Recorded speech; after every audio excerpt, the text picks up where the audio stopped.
Guys, what's going on? Welcome to Cereal at Midnight. My name is Heath, and in this episode, we are unboxing September 2021 releases from Kino Lorber Studio Classics. As I'm recording this video, it's not September yet. These releases are still about a month away. I'm not exactly sure what's inside this box, so we're going to find out together. I thought it would be fun if we did an unboxing of these, and you got to experience the thrill, and I will be thrilled because I'm very excited about the September slate for Kino Lorber. As I'm cutting the box open, by the way, in case it's off out of frame here, but I'm tremendously excited and I can't wait to discover these with you guys. All right, I'm inside. I'm in. See what I did there? Okay, so here's, you know what? Let's draw. Oh, they're staggered. I can't show you. You know what? I can show you. I can show you this. All right. So let's see what we have first. Mel Gibson, Goldie Hawn, Bird on a Wire. I cannot believe this is finally. It's 2021, September 2021, and it's taken this long for Bird on a Wire to get a Blu-ray release. I remember this. This movie was freaking awesome. 1990. 1990. Mel Gibson at like peak Lethal Weapon fame, because they'd had two by that point, right? I think there've been two. Anyway, it doesn't matter. What extras do we have here? Here, I'll hold this up to you guys because this is probably your first look at these titles. These are still in pre-order phase at Kino Lorber Studio Classics. You know what? I'll put links to where you can buy these in the description of this video, so you can pre-order them directly through Kino. Or maybe I'll throw some Amazon links there as well. And if you do the Amazon links, you'll be supporting Cereal at Midnight as well. Brand new HD master from a 2K scan of The Enter Positive, an audio commentary with the director, the producer, director Rob Cohen, and film historian, filmmaker Daniel Kremer.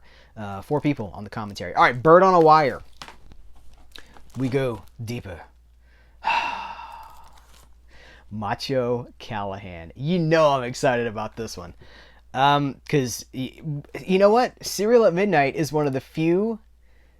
Do I say this? I'm going to say this. Cereal at Midnight is one of the few YouTube channels that really celebrates and loves Westerns at the level that we do. And the more I talk about them, the more you guys show support for it. So we're just going to keep on doing it. Macho Callahan. This is David Jansen, Gene Seberg. I think I'm saying that right. Ligea Cobb. We just talked about Ligea Cobb recently in another video. James Booth. 4K restoration from the original camera negative. Diego Macho Callahan. David Jansen from the TV's The Fugitive. A man tricked into enlisting in the Confederate Army is later thrown into a hellish stockade on desertion charges. He eventually... I feel like maybe they're saying too much here, so I'm going to stop reading that. We have an audio commentary by filmmaker Alex Cox. And the theatrical trailer, 1970. So... we're getting out of what I would consider to be the classic Western era, and we're getting into that revisionist Western kind of a thing. But you still had... You know what? I'm going to save it. Everything I'm talking about here, we'll circle back around for a full review via Quick Pick or in some form. We'll talk about these. This is not our last stop here. Death Ring. This is from the Code Red, because Kino Lorber distributes Code Red titles, Scorpion releasing titles. So this is let me make sure I've got the cast right, because Mike Norris, Billy Drago, Don Swayze, so Patrick Swayze's brother.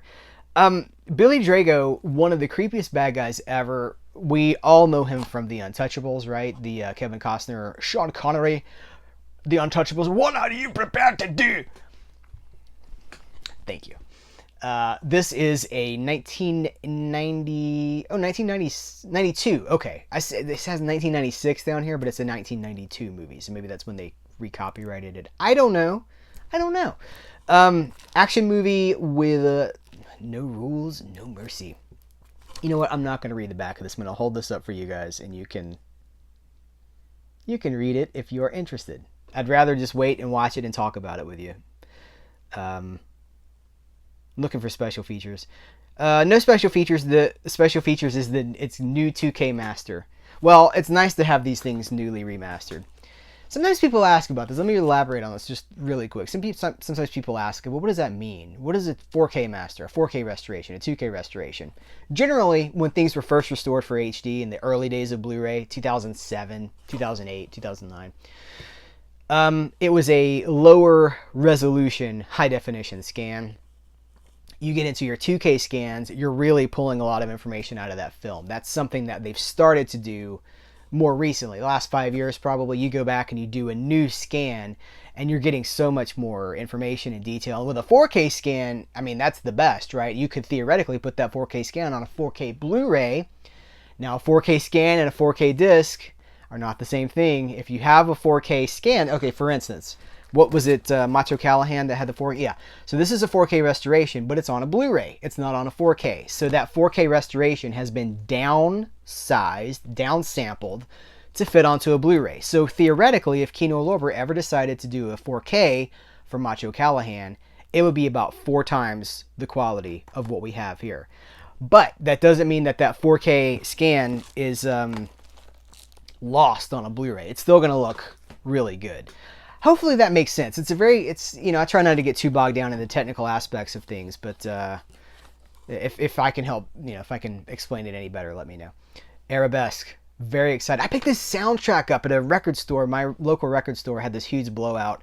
A lot of the finds that I got at that record sale, they were like $1 each, but because I bought so many, they were giving them to me for like $0.25, and I think at one point it became 10 for $1, and then at one point they were like, come back and just take some of these off our hands.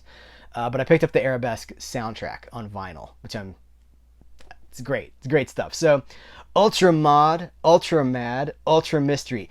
Gregory Peck and Mod. Like, those are two things that should not work well together, but when you add Sophia Loren, then you're onto something.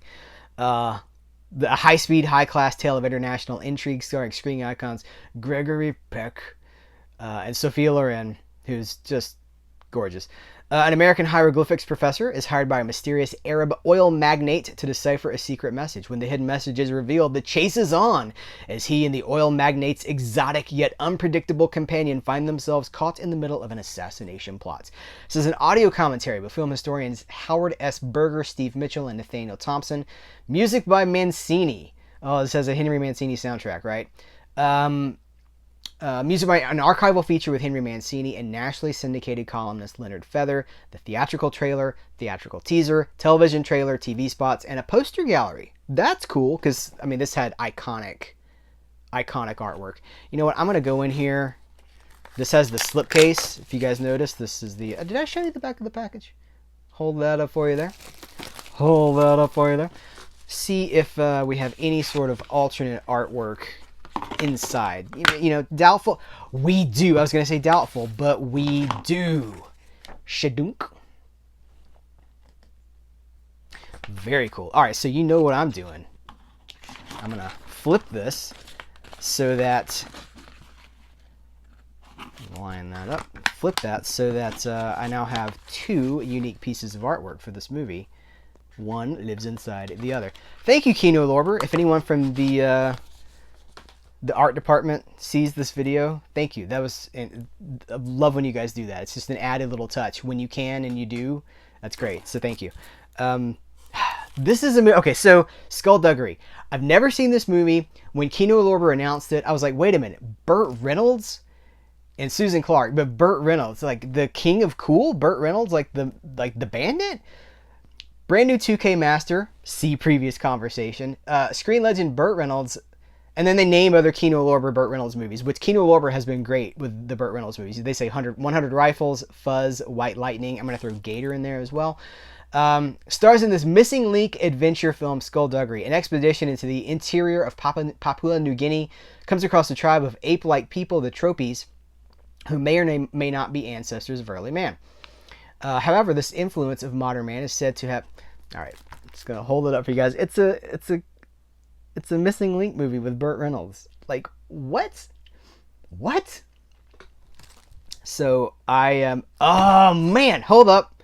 Audio commentary by film historians Howard S. Berger and C. Courtney Joyner. Man, we are all over celebrating the work of C. Courtney Joyner. I'm going to reference it again, that 2-part, hour-and-a-half interview that I had with C. Courtney Joyner a couple of months ago, where he dropped all kinds of knowledge. I don't remember this coming up, but maybe it did. We talked about so much. All right, Skullduggery. I can't wait to review. That might be the first one that I watch. Oh, I say that. Golden Needles. This is Joe Don Baker and Jim Kelly, the man himself.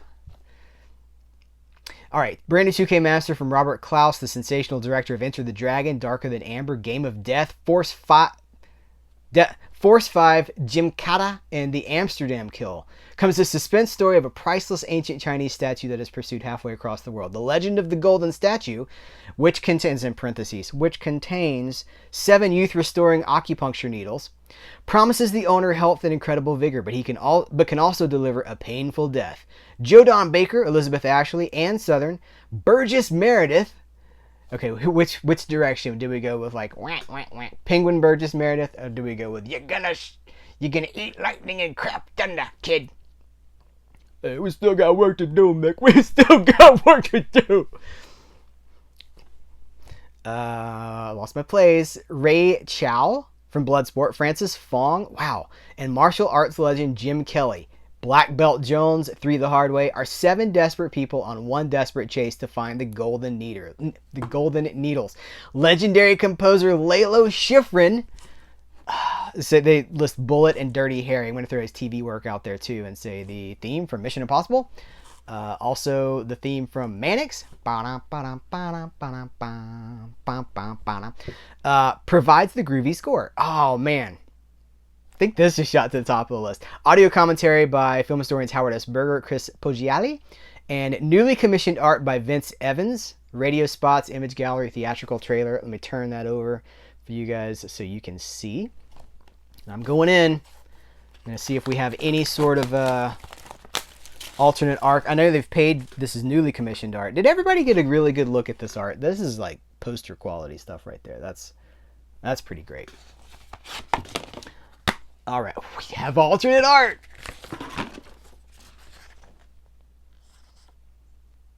Now, I haven't even seen it myself because I don't have my glasses on. Joe Don Baker, Jim Kelly. The one who owns the golden needles can rule the world. Golden needles. Look at that. That is great. Again, Kino Lorber art department. If you guys see this. Or you know what? It could just be down to the disc producer. Because the way these things work is that these discs are produced by people. So they become their project. And whoever produced this had to choose 2 pieces of artwork. And that's great. So again, thanks to, if anyone from Kino Lorber sees this, very, very well done. All right, we have 2 more. Are these, yep, these are 2 of a piece. The Tomb of Ligea and Theater of Blood. I had to make sure I had them right. Both Vincent Price films, you know, okay, Vincent Price movies hitting in August. We're in August. They're hitting in August. The 4 that we've already covered. I've reviewed those for you guys. We talked about, we talked about The Raven. We talked about The Last Man on Earth. We talked about Master of the World. And we talked about Comedy of Terrors. Richard Matheson was a through line for all of those. So here are the next 2 installments. We have slipcovers for these. Here, I can get rid of my box here. We have slipcovers for these. Let's start with Tomb of Ligea. This is one of those Roger Corman directed. Did he produce, directed, screenplay by Robert Towne. These are great. I love these Roger Corman. I mean, Roger Corman's Poe movies are kind of what put American and international pictures on the map at that point in time. They were huge. Huge. All right, so audio commentary by film historian Tim Lucas. By the way, we also talked about this, but in case nobody saw that video, which I'm going to... Hey, future Heath editing this. Link to the previous coverage of those Vincent Price movies in the description of this video. They had unique extras. Because these movies have been released before by another company. They had different extras. So, audio commentary by film historian Tim Lucas. Audio commentary by producer-director Roger Corman. Audio commentary by actress Elizabeth Shepard. Trailers from Hell with Joe Dante, the man who created Trailers for Hell, doing a Trailers for Hell about this movie and the theatrical trailer. Let's see I'm going in. Curious to see if there's any. I don't think that there was alternate artwork on the others, but memory may have failed me there. Okay, no. So there's no alternate artwork here, but they do have this really nice, you know, this slipcover. What do you guys, I call them slipcovers. I think technically they're called O-rings, O-sleeves. What do you guys, some people throw them away. I like them a lot. I think that they're cool. I would never, like, I don't know that I would buy one by itself, but you know what? Some of you guys might. What do you think? What's your opinion on these cardboard wraps? I would love to know. And then for Theater of Blood, which I'm tremendously excited about. This has been a relatively hard to find. This was out of print for a long time, was it not? I want to say, this is where I get myself into dangerous territory because I'm just flying off the seat of my pants here. I want to say that this was a Twilight Time release and it went out of print in the US when Twilight Time, you know, they would do very limited runs. So hey, cheers to Kino Lorber for not doing limited runs and just making these things available as long as they want to keep that license in print. Anyway, audio commentary by screenwriter-producer Alan Spencer, audio commentary by film historians David Del Valle and Nick Redman. Trailers from Hell with Alan Spencer, TV spots, radio spots, and the theatrical trailer. 1973, by the way, 1965. So we have two. I guess I'll check this one too, but I don't expect there to be any alternate artwork. Oh, I didn't show you the back of the box either, so that you can make an informed pre-order decision. There's the back of the box. It has alternate artwork. Well, what a happy ending to this video. Oh, it's got the artwork that I'm familiar with, too. That classic. I said, which do you guys like better? Better here, better here. You know I had to do it. We go to the eye doctor. Better here, better here, better here, better here. Oh, Diana Rigg. It's got Diana Rigg. Rest in peace, Diana Rigg. All right, so guys, that is quite an exciting slate of September releases. I'm having a hard time getting this back in this sleeve now. There we go. Let's line everything up here. Very exciting. I would love to know, do I have them the right way? Again, no glasses. I would love to know which ones of these you guys are most interested in, which ones you think you might be picking up, and to continue the conversation in the comments below. It's very important for me that we talk about these movies. I don't want to be the YouTube channel that's just like, here they are, we looked at them. I like to talk. Clearly, I love this stuff. I love it. I like to talk about these movies. I like to celebrate them. I like to recommend things to you guys. And when you get involved, then we can say, oh, Theater of Blood is great. It's got this scene that reminds me of this. Have you seen so-and-so? And then someone else comes along and they're like, I haven't seen that. That sounds good. And then before you know it, the community is celebrating and recommending things. And that is as good as it gets for me. So these are now available for pre-order, and you will see them popping up over the next month or so in your feed. I don't know. We'll be talking more about them as we go through the next month. But guys, thank you so much for hanging out with me, talking about these new, what is this? I'm about to dive. It's the Olympics have just ended. I want my diving fix. Guys, thanks so much. Take care. Until next time, here's where to go and what to do.